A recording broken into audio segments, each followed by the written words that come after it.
adalah salah satu jenis sistem ekonomi yang sudah digunakan sejak dulu hingga sekarang. Pengertian dari sistem ekonomi kapitalis sendiri adalah sebuah sistem ekonomi yang memberikan kebebasan kepada masyarakatnya untuk mengatur ekonomi bangsa mereka masing-masing sesuai dengan mereka inginkan dan butuhkan. Ciri-ciri ekonomi kapitalis. Yang pertama adalah mementingkan diri sendiri. Setiap orang mempunyai kebebasan untuk bersaing dalam bisnis dengan menggunakan metode-metode guna mendapatkan laba yang tinggi. Yang kedua adalah hak milik perseorangan diakui.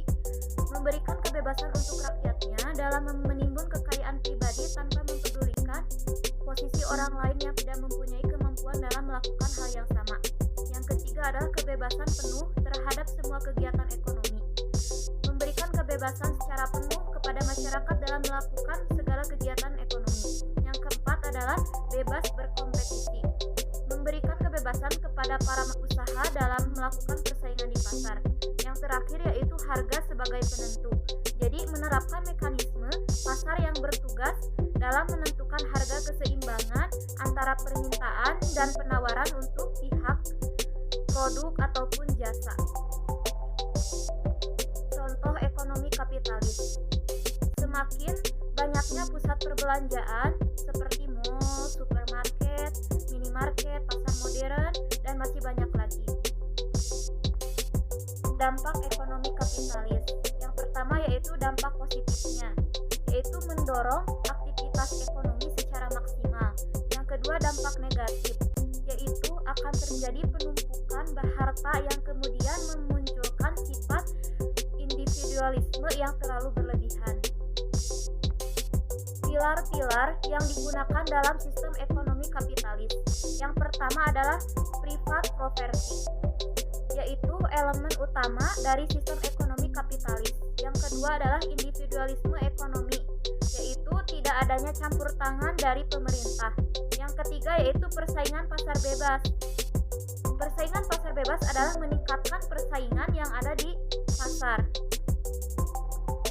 Kerangka dasar sistem ekonomi kapitalis. Yang pertama adalah kelangkaan sumber ekonomi. Terjadi akibat adanya benturan ekonomi antar kebutuhan masyarakat yang tidak terbatas. Yang kedua adalah pandangan terhadap nilai suatu produk.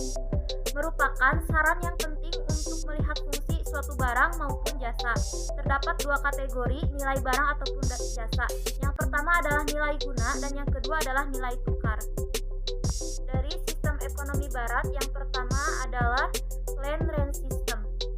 Adalah sistem sewa tanah atau pajak tanah yang dicetuskan oleh Thomas Stamford Raffles. Thomas Stamford Raffles memimpin Inggris di Indonesia sejak 1811 sampai 1816. Tugas utamanya saat itu adalah mengatur perdagangan dan keuangan. Oleh sebab itu, Raffles mencetuskan program sistem sewa tanah karena ia menganggap bahwa salah satu pemilik tanah yang sah hanyalah pemerintah. Aturan land rent system. Yang pertama adalah petani harus menyewa tanah meskipun dia pemiliknya. Yang kedua, harga sewa tanah sesuai dengan kondisi tanah. Yang ketiga, pembayaran sewa tanah dengan uang tunai. Yang keempat, penduduk yang tidak memiliki tanah dikenai pajak kepala. Yang kelima yaitu hasil sewa kelas 1 kena beban pajak sebesar 50%, kelas 2 40%, dan kelas 3 30%.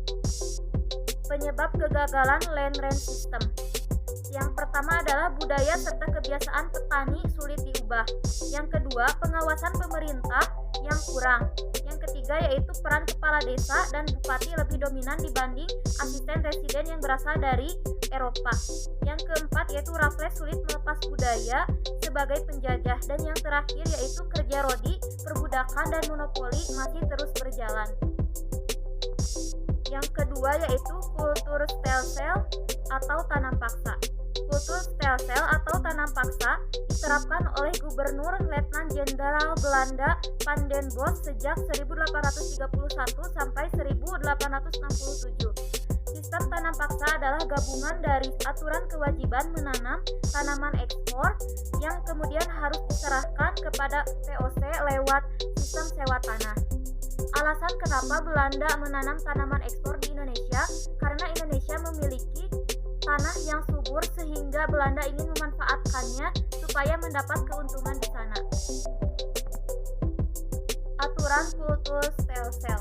Yang pertama, rakyat pribumi dituntut untuk menyediakan tanah pertanian tidak lebih dari 20% dari tanahnya untuk ditanami jenis tanaman perdagangan.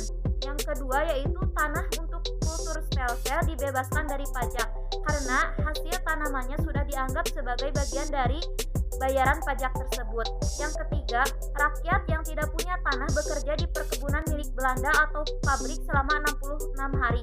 Yang keempat, kerjaan kultur stelsel harus selesai selama kurang lebih 3 bulan. Yang kelima, jika hasil produksi pertanian lebih dari ketentuan maka dikembalikan kepada rakyat. Dan yang terakhir, gagal panen yang disebabkan oleh bencana alam maka kerugiannya ditanggung oleh pemerintah Belanda. Penyebab kegagalan kultur stelsel. Yang pertama adalah membuat kualitas dan hasil tanaman pangan menjadi berkurang. Yang kedua yaitu kelaparan, karena petani tidak sempat merawat sawah dan ladang mereka sebab harus mengurus tanaman perkebunan. Dan yang terakhir yaitu munculnya wabah penyakit. Sistem tanam paksa ini juga membuat adanya sistem premi atau kultur protesten, yaitu pemberian keuntungan kepada penguasa pribumi dan bupati yang hasil produksinya lebih dari target. Dengan demikian maka menimbulkan pemerasan tenaga rakyat supaya bisa mencapai premi yang sebanyak-banyaknya.